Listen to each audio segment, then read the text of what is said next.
Hello, everyone. Welcome to the News Browse News broadcast. According to a report by Sing Tao, the U.S. government has ordered artificial intelligence developer Anthropic to block foreign nationals from accessing its most advanced AI models, Fable 5 and Mythos 5, citing national security concerns. The directive, issued by the U.S. Department of Commerce, marks a significant escalation in U.S. technology containment strategies, shifting from hardware chip export limits to direct restrictions on AI software and models. Anthropic disagreed with the U.S. government's assessment, which claimed a vulnerability allowed users to bypass safety guardrails or jailbreak Fable 5.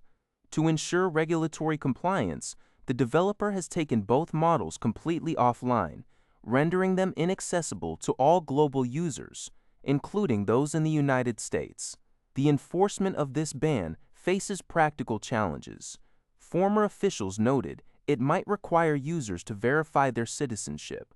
Furthermore, several of Anthropic's core researchers and co-founders were born outside the U.S., raising questions about whether they would be barred from accessing their own creations. Earlier, Anthropic was blacklisted by the Pentagon after refusing military use of its technology.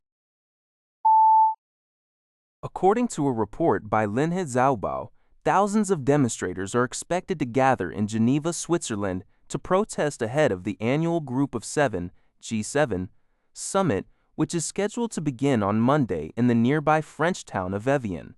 Organized by a coalition of over 60 associations, unions, and left-wing groups, the demonstration aims to condemn fascism and imperialism. In response to the upcoming protests, Geneva is under high tension.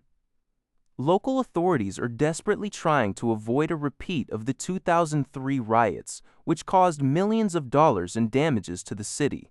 As a precaution, local businesses, schools, and theaters have boarded up their windows and doors, while hospitals have set up emergency tents to prepare for potential casualties.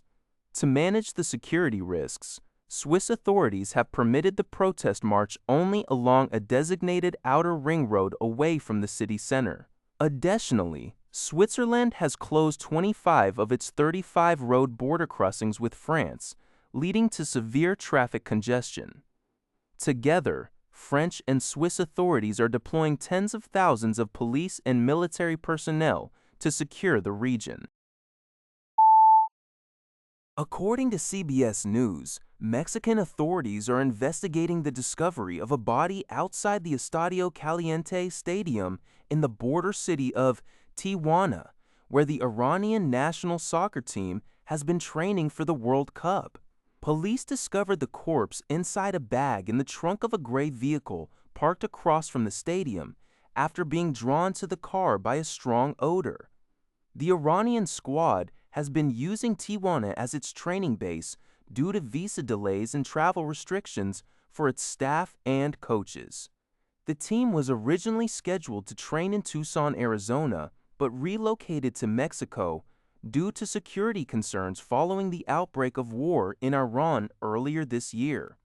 Iran is set to travel to Los Angeles next week for its first group stage match against New Zealand at SoFi Stadium, followed by matches against Belgium and Egypt.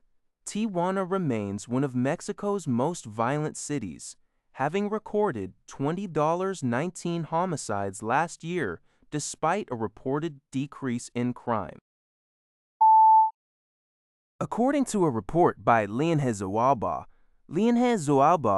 US President Donald Trump is planning to celebrate his upcoming 80th birthday in a highly unconventional and aggressive manner by hosting a mixed martial arts event on the South Lawn of the White House.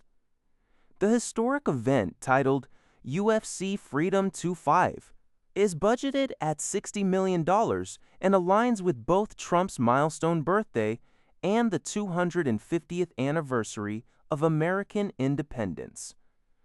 The event will feature 14 prominent Ultimate Fighting Championship stars competing in a massive temporary structure named The Claw, which houses an octagonal cage surrounded by over 4,000 spectator seats. In a theatrical twist, top fighters will make their entrance directly from the Oval Office.